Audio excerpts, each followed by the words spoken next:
والصديقة بنت الصديق التي قال فيها النبي صلى الله عليه وسلم فضل عائشة على النساء كفضل الثريد على سائر الطعام.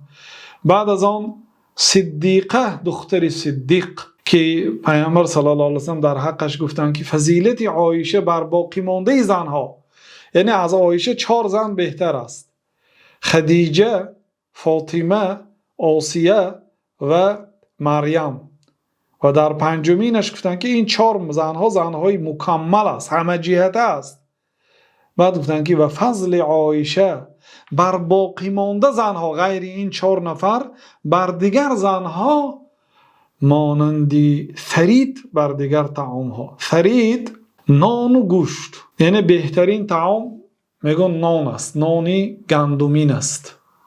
نانی گندمینی که سبوسش از آردهش جدا نشدگی هست. در آسیا شده است. تا زمان پیامبر صلی الله علیه و سلم مردم ایلک نداشتند، ایلک نمی کردند، یعنی سبوسی آرد را جدا نمی کردند. در آن بسیار فایده های عظیم است. کتاب های طب بگیرید خوانید.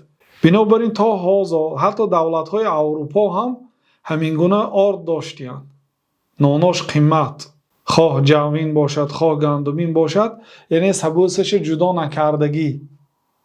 این آرد فایده ناک است و با این نان کردن، این نان فایده ناک است.